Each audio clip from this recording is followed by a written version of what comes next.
ನನ್ನ ಮಕ್ಕಳು ಹೆಚ್ಚಿಗೆ ಇಷ್ಟಪಡೋದು ಪೈನಾಪಲ್ದು ಅಲ್ಲ ಆರೆಂಜ್ದು.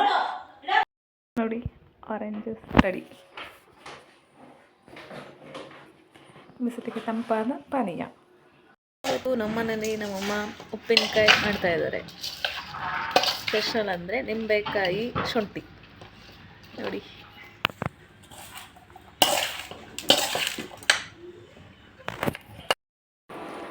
ಇದು ನನ್ನ ಸಂಜೆ ಪಾತ್ರೆ ಎಷ್ಟಿದೆ ನೋಡಿ.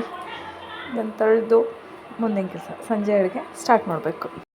ಬೆಣ್ಣೆ ಮಾಡೋದಕ್ಕೆ ಮೊಸರೆಲ್ಲ ಕೂಡಿಟ್ಟಿದ್ದನ್ನ ಇವಾಗ ಪಾತ್ರೆಗೆ ಚಳಿ ತುಂಬ ಇದೆಯಲ್ಲ ಅದನ್ನು ಪಾತ್ರೆ ಕಚ್ಚಬೇಕು, ಹಾಕ್ಬೇಕು. ಪಾತ್ರೆಗೆ ಹಾಕಿ ನಾಳೆ ಬೆಣ್ಣೆ ಕಡಿದ್ರೆ ಬೆಣ್ಣೆ ಬರುತ್ತೆ. ಯಾವ ರೀತಿ ಕಡಿಯೋದು ಅಂತ ನಾನು ನಿಮಗೆ ತೋರಿಸ್ತೀನಿ. ಎಲ್ರಿಗೂ ಇವತ್ತಿನ ಸ್ಪೆಷಲ್ ಸಂಜೆ ಈವ್ನಿಂಗಾಗಿ ನಾನು ಬಿಸಿ ಬಿಸಿ ಮೆಣಸಿನ್ಕಾಯಿ ಬಜ್ಜಿ ಯಾವ ರೀತಿ ಮಾಡೋದು ತೋರಿಸ್ತಾ ಇದ್ದೀನಿ. ಎಷ್ಟು ಬೇಕೋ ಅಷ್ಟು ಕ್ವಾಂಟಿಟಿ ಕಡಲೆ ಹಿಟ್ಟು ಹಾಕ್ಕೊಳ್ತಾ ಇದ್ದೀನಿ. ನಮ್ಮ ಮನೆಯಲ್ಲಿರೋ 7 ಮೆಂಬರ್ಸು, ನನಗಿಷ್ಟು ಸಾಕು.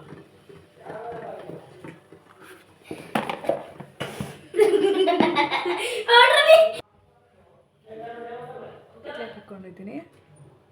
1/2 ಟೀ ಸ್ಪೂನ್ ಅಕ್ಕಿ ಹಿಟ್ಟು, 1 ಟೀ ಸ್ಪೂನ್ ಜೀರಿಗೆ ಹಾಕ್ತಿದ್ದೀನಿ. ಹಾಗೆ ಸ್ವಲ್ಪ ಅರಿಶಿನ, ಸ್ವಲ್ಪ ಸೋಡಾ ಹಾಕ್ತಾಯಿದ್ದೀನಿ ನೋಡಿ. ಹಾಗೆ ಖಾರದ ಪುಡಿ, ಎಷ್ಟು ಬೇಕೋ ಅಷ್ಟು ಖಾರದ ಪುಡಿ. ಈಗ ರುಚಿಗೆ ತಕ್ಕಷ್ಟು ಉಪ್ಪು ಹಾಕ್ತಾಯಿದ್ದೀನಿ. ನಮ್ಮಲ್ಲಿ ಸ್ವಲ್ಪ ಉಪ್ಪು ಜಾಸ್ತಿ, ಏಕೆಂದರೆ ನನಗೆ ಅಪ್ಪನಿಗೆ ನನ್ನ ಸಿಸ್ಟರ್ಗೆ ಹೋಗಿಟ್ಟು ಇದೆ, ಹಾಗಾಗಿ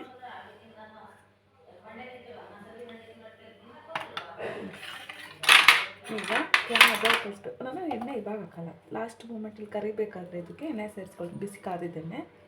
ಈಗ ನಿಮಗೆ ಎಷ್ಟು ಬೇಕೋ, ಎಷ್ಟು ತೆಳ್ಳಗೆ ನಿಮಗೆ ಬಿಡೋಕ್ಕೆ ಗೊತ್ತಾಗುತ್ತೋ ಅದಕ್ಕೆ ಮಾಡ್ಕೊಬೇಕು. ಗೊತ್ತಾಗುತ್ತೆ ನಿಮಗೆ. ತೀರ ಗಟ್ಟಿ ಕಲಿಸ್ಬೇಡಿ. ಎಲ್ಲರೂ ಮಾಡಿರ್ತೀರ, ನಾನು ಯಾವ ರೀತಿ ಮಾಡ್ತೀನಿ ಅಂತ ತೋರಿಸಿದ್ರೆ.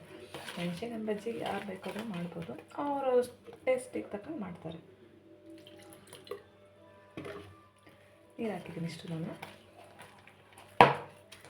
ತೋರಿಸ್ತೀನಿ, ಕಲಿಸಿ ಯಾವ ರೀತಿ.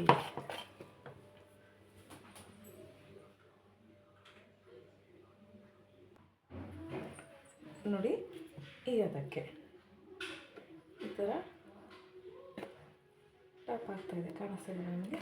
ಈ ಥರ ಬರಬೇಕು. ಈ ಅದಕ್ಕೆ ಇಟ್ಟು ಕಲಿಸ್ಕೊಬೇಕು. ಮೆಣಸಿನ್ಕಾಯಿ ರೆಡಿ ಆಗಿದೆ. ಎಣ್ಣೆನೂ ಕಾಯಿ ಇಟ್ಟಿದ್ದೆ, ಎಣ್ಣೆನೂ ಕಾಗಿದೆ, ಹಿಟ್ಟು ರೆಡಿ ಆಗಿದೆ. ಈಗ ಬಜ್ಜಿ ಯಾವ ರೀತಿ ಬಿಡೋದು ಅಂತ ತೋರಿಸ್ತೀನಿ.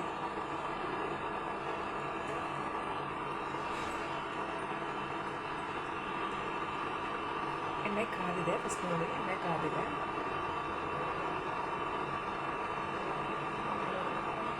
ನೋಡಿ ಈ ಥರ ಮೇಲೆ ಬಂದ ತಕ್ಷಣ ನನಗೆ ಗೊತ್ತಿರುತ್ತೆ, ಬಟ್ ನಾನು ಯಾವ ರೀತಿ ಮೆಥಡ್ ಮಾಡ್ತೀನಿ.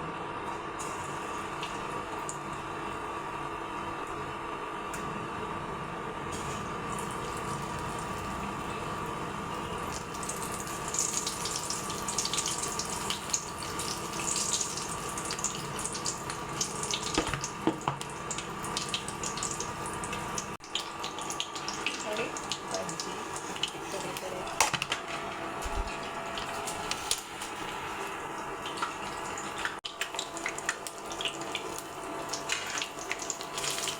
ಕ್ರಿಸ್ಪಿಯಾಗಿ ಚೆನ್ನಾಗಿ ಹೋಗ್ತಾ ಇದೆ. ಕರಿಬೇಕು, ಒಂದು 2 ನಿಮಿಷ ಇದನ್ನು ಚೆನ್ನಾಗಿ ಕರಿಬೇಕು.